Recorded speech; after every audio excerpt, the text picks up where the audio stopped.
Sup guys, welcome back to another video, and today we're going to be looking at this icon moments Roy Keane 20 match loan and how we can get him, what sort of setup we need, what team we're going to use, and then a little bit of gameplay followed by a little bit of a review at the end just to see what the card's like, whether it's worth using, what's it worth going for, and how we can use that loan card to its best of its abilities. So three challenges for you here today. We've got the Hoops, Irish Rambler and Red Devils. The Hoops involves you having a Celtic player in your starting lineup for 3 games.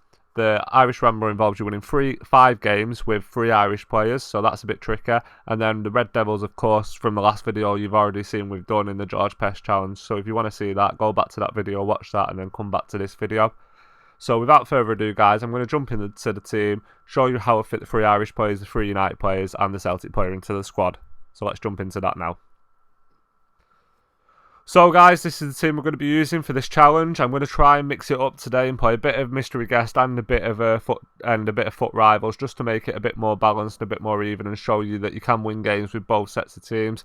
There won't be many highlights, so if you want to just skip the highlights are about 1 minute 30. So if you're not a fan of the gameplay and you just want to see the menu stuff, then you're free to do that. As you can see, we've got Hendrick, Doherty, and Duffy's the Irish players. Pogba on loan, but I've also got Lindelof on the bench or in the squad that I've put instead of him. Bayer, Shaw, and then we've got El Yunusi for Celtic. None of these players are any more than a grand. Maybe Luke Shaw's. I think Luke Shaw's a couple of grand. So if you need him, he's not worth too much. Let's jump into the highlights anyway. So guys, here's the highlights for this today. I've just chose to basically take the goals from two matches, and they're both in foot rivals, just as something a bit different today. Use the same team that you seen me use. Josh King and Andre Gray up front were pretty hard to use, but they're okay. Zaharin behind made things a lot easier than it would have been. I also used Pogba for the first few games, and then I think in the last couple of clips that you see of the highlights, I also throw Lindelof in there at centre defensive mid. Not too bad, but he still gets 5 chem in there. Don't get a downgrade. I think he gets a minor upgrade on his stats due to chemistry. But yeah, it wasn't too bad to play with.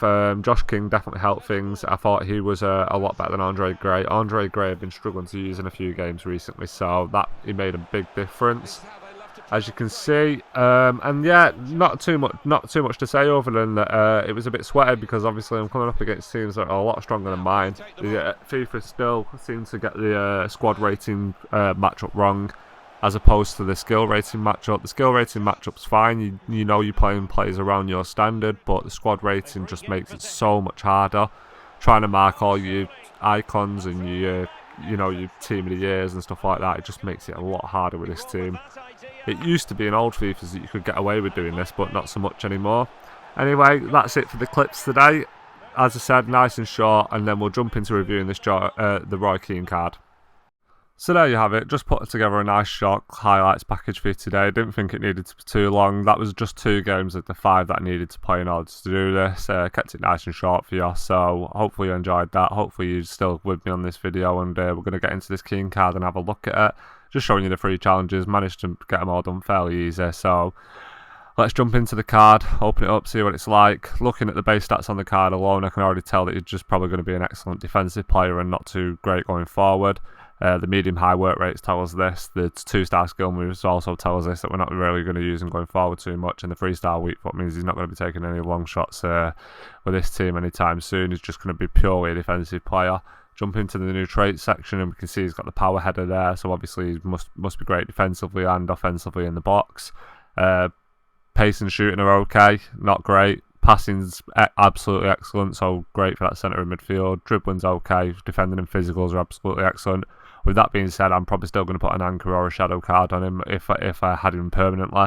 Obviously, with the long card, I'm not going to do too much, but yeah, I think Addo and anchor and a shadow are the ones you want there, just to boost the pace and the defending up a little bit.